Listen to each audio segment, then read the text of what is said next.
నరేంద్ర మోడీ కేంద్రంలో 10 సంవత్సరాలు ఉన్నా ఒక్క పని కూడా చేయలేదు, ఒక్క వాగ్దానం పూర్తి చేయలేదు. ఆ తర్వాత ఎంతవరకు ఆలోచన చేశాడంటే అభివృద్ధి చేయలేదు, 2 కోట్ల ఉద్యోగాలు ఇవ్వలే. అదేవిధంగా ఏదైతే డిమానిటైజేషన్ చేసి పేద ప్రజల నోట్లే మట్టి కొట్టాడు. ఆ తర్వాత బ్యాంకులు కూడా ఏదైతే పబ్లిక్ సెక్టార్లను కూడా ప్రైవేట్ పరం చేయడం, 15 లక్షల ఏదైతే బ్లాక్ మనీ తెస్తానని అది కూడా ఇవ్వలే. ఆఖరికి వస్తే రైతులకు సంవత్సరం పొడుగున రోడ్ల మీద వాననక ఎండలనక ఉన్న వారికి మినిమం సపోర్ట్ ప్రైజ్ ఇవ్వలే. అదే కాంగ్రెస్ ప్రభుత్వం యూపీఏ ప్రభుత్వం 2 లక్షల రుణమాఫీ చెప్పి 70,000 crores మన్మోహన్ సింగ్ గారు యూపీఏ చైర్పర్సన్ గా చేయడం జరిగింది.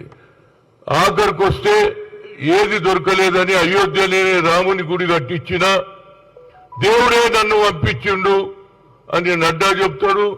నేను రొటీన్ గా కాదు, నేను పుట్టింది దేవుడే నన్ను పంపించిండని ఆయన చెప్పడం, ఇది ఎంతవరకు సమంజసమని ఆలోచన చేసే సమయంలో రాహుల్ గాంధీ గారు కన్యాకుమారి నుంచి కశ్మీర్ వరకు కాలినడక 4,000 కిలోమీటర్లు నడిచిన తర్వాత ఆయనకు ఒక ఆలోచన వచ్చింది.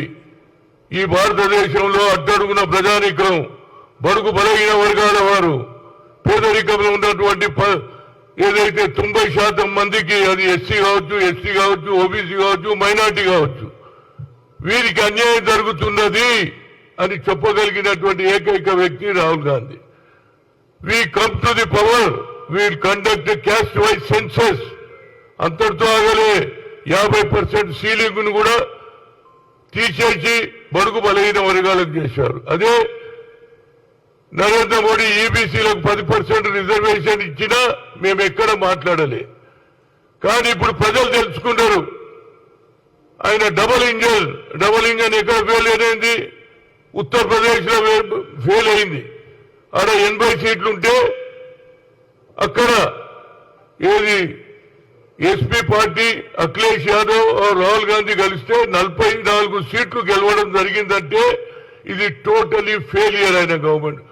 మెజార్టీ వచ్చి ఉండొచ్చు నీకు, కానీ నా ఉద్దేశంలో అబ్ కీ బార్ 400 के पार, अब तो 300 के ऊपर भी नहीं आ रहे. 300 के अंदर 200, 280, 282 ఉన్నది. అదే విధంగా మాది 228, 230 దానికి ఉన్నాం. ఏదైనా నరేంద్ర మోడీని ప్రజలు నమ్మలేదు, అబద్ధాలు చెప్తూ. అదేవిధంగా ఇవాళ 8 సీట్లు ఏదైతే బీజేపీ గెలిచిందో అది కేవలం బీఆర్ఎస్ టోటలీ ఫెయిలియర్. వేరియస్ స్కామ్ల వల్ల ప్రజలు తిరస్కరించిందని తెలుసుకొని మనం ఎట్లన్నా గెలవం కనుక ఇక్కడ కాంగ్రెస్ బలపడుతున్నది రేవంత్ రెడ్డి నాయకత్వంలో అని ఆలోచన చేసి వాళ్ళందరూ కూడా ఏది బీఆర్ఎస్ వాళ్ళు ఓట్లు వేసారు కాబట్టి ఆ 8 సీట్లు వచ్చినాయి అనేది నా ఉద్దేశం. ఏదైనా అన్నిటికంటే కంటోన్మెంట్ లో ఏదైతే అసెంబ్లీ ఎన్నికల్లో మీరు నిన్నటి వరకు డిక్లరేషన్ జరగలేదన్నారు, కానీ ఇవాళ అసెంబ్లీ సెగ్మెంట్ లో కూడా మా క్యాండిడేట్ గెలవడంతో క్లియర్ అయిపోయింది. డిక్లరేషన్ కూడా ప్రజలు నమ్ముతున్నారు. అదేవిధంగా రాహుల్ గాంధీ పవర్ లో వస్తే బడుగు బలహీన వర్గాలకు పేదవారికి చేస్తారు, నరేంద్ర మోడీ వస్తే అదాని అంబానీ కార్పొరేట్ కోటీశ్వరులకు చేస్తారని ప్రజలు నమ్మి ఈ మెజార్టీ వచ్చింది. తప్పనిసరిగా 6 డిక్లరేషన్ సోనియా గాంధీ చెప్పింది అమలు చేస్తాం, రైతులకు సరి అయిన న్యాయం చేస్తాం. ఇంకో పక్క కేసీఆర్ గారు ఇక్కడ ఉన్నటువంటి రైతులకు సాయం చేయడు, కానీ బీహార్ పంజాబ్ లో పోయి వాళ్ళకు డబ్బులు ఇచ్చాడు. కాబట్టి ప్రజలందరూ తెలుసుకొని ఈసారి తప్పనిసరిగా రాహుల్ గాంధీ గారు ప్రధానమంత్రి అయ్యే ఆలోచనలు ఉండే, కానీ ఇవాళ ప్రజలలో కొంత ఇంకా దేవుని పేరు మీద ఆ ఓట్లు అడిగే పరిస్థితి ఉన్నది. అందుగురించి ఆయన కేవలం దేవుని మీద ఆధారపడి ఉన్నారు అని తెలుసుకున్న ప్రజలు ఈనాడు తిరస్కరించారు. దేవుని మీద మాకు కూడా నమ్మకనే ఉన్నది. నా పేరే హనుమంతుడు, నాకంటే భక్తుడు ఎవడరా బాబు. అయినా ప్రజలు ఎందుకు తిరస్కరించిందంటే పేదల ప్రజల గురించి బడుగు బలైన వర్గాలు అట్టడుగున పేదరికంలో ఆలోచన చేసే ఏకైక వ్యక్తి రాహుల్ గాంధీ అని అందుగుంచే రాహుల్ గాంధీకి ఇంత మెజార్టీ వచ్చింది. అలయన్స్ పార్టీ తప్పనిసరిగా ఇంత మెజార్టీ రావడానికి కేవలం 10 ఏళ్లలో ప్రజలు ఏం చేయలేదు కాబట్టి ఇవాళ ప్రజలు తప్పనిసరిగా మంచి తీర్పు ఇచ్చిండ్రు.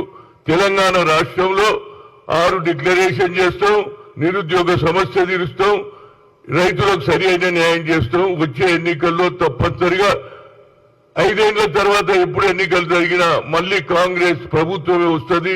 సోనియా గాంధీ, రాహుల్ గాంధీ, ప్రియాంక నాయకత్వంలో చెప్తున్నాం. తప్పనిసరిగా మీరందరూ కూడా మీడియా మిత్రులు ఎంత పబ్లిసిటీ చేసిర్రని ఆయన ఏం సర్వేలు ఏమి అటు కొట్టి పడేసిర్రు. రాత్రి కూడా నిద్ర పట్టలే నాకు. ఆఖరికి నేను నిద్ర పట్టకుండా వేడికి పోయినా కొండగట్టు ఆంజనేయ స్వామి పోయినా ఈయన దేవుడిని కూడా మోసం చేస్తుండు, నీకు కూడా మోసం చేసిండు. 50 లక్షలు డెవలప్మెంట్ అన్నాడు, ఇయ్యలేదు. కాబట్టి ఆంజనేయ స్వామి కూడా దెబ్బ కొట్టిండు. ఏదైనా వచ్చే ఫ్యూచర్ కాంగ్రెస్ దే అని మీ ద్వారా చెప్తున్నా. Thank you very much.